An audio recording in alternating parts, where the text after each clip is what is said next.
The Occupy Wall Street protests are now adding an unpredictable element to the 2012 presidential campaign. The protesters in Lower Manhattan won a big victory today when New York Mayor Michael Bloomberg announced they will be allowed to protest peacefully in Zuccotti Park indefinitely. The protests are also growing and spreading around the country. Thousands of people were protesting today at Occupy Boston, Occupy Chicago, and Occupy Philadelphia. There were protests all weekend in Federal Plaza in Washington, D.C. Republican Majority Leader Eric Cantor has called the protesters a mob who are, as he put it, pitting Americans against Americans.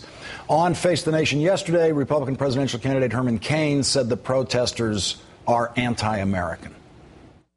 It's anti-American because to protest Wall Street and the bankers is basically saying that you're anti-capitalism. Part of it is jealousy. I stand by that.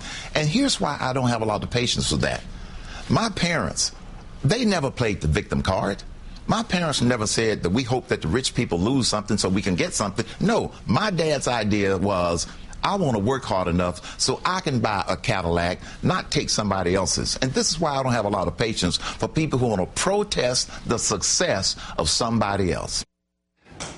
The ultra-rich Republican frontrunner Mitt Romney, a former investment banker who previously called the protests class warfare, said this today at a town hall in Milford, New Hampshire.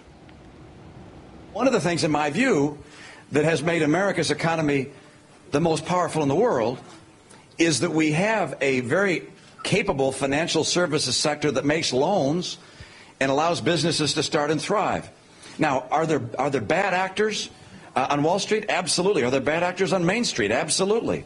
And they have to be found and picked out and plucked out. But to say that somehow that we should point and attack other Americans or other regions of America or industries in America, I think it'd be a mistake. I think the idea of dividing our nation at a time of crisis is the wrong way to go. All the streets are connected. Wall Street's connected to Main Street. And so finding a scapegoat, finding someone to blame, in my opinion, isn't the right way to go.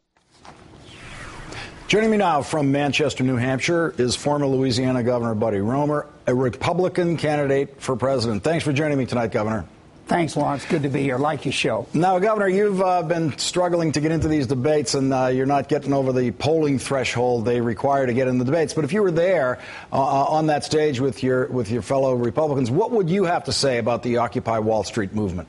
I would ask Republican candidates to remember how America got started. I would ask them to remember the times in our nation's history where young people stood and protested the status quo. I'm 68. I can remember the Vietnam protest. I can remember the civil rights protest in the Deep South. The young people made a difference. They weren't always right. They didn't always have a mature agenda, but they debated openly what the grown-ups wouldn't talk about. I'm hoping that they'll talk about the fact that Wall Street money, special interest money, owns Washington, D.C. When you look at me, you think of a broom. I don't take PAC money. I don't take super PAC money. I don't take anything over $100, and I report every penny given.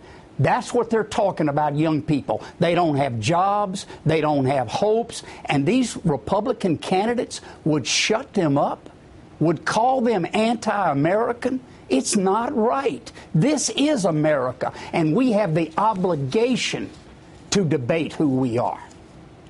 Governor, when did your party become the defenders of Wall Street? When you think of the Southern Republicans that have no real connection historically to Wall Street, how is it that you've allowed, or your party has allowed, the center of gravity? You got representatives like Eric Cantor, who aren't from New York, aren't from that area, who seem to be very, very protective of these Wall Street billionaires. Well, what about Senator Chuck Schumer, Lawrence?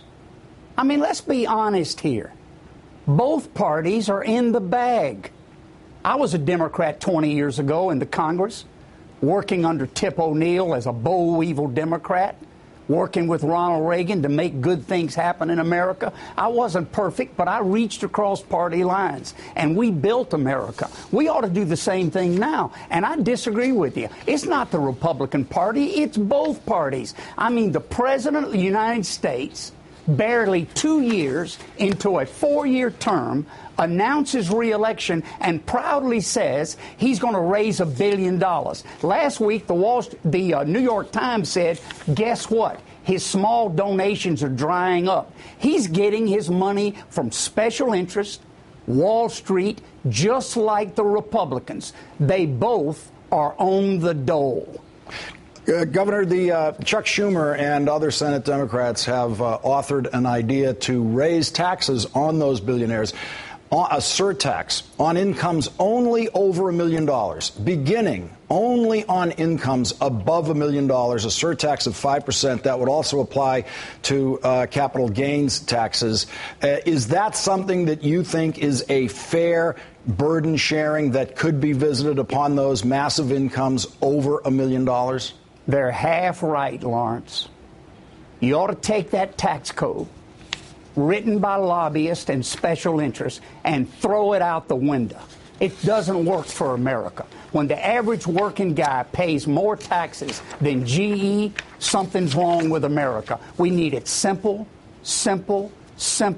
fair, progressive, and adequate at about 18% of GDP. I love the Steve Forbes idea of the first $40,000 of income being tax-free. You can cover your costs, and then a flat tax, and nobody escapes. Look, we need to rebuild America, not Afghanistan, America. And the way we do it is to pull together, Lawrence. That's the way we do it.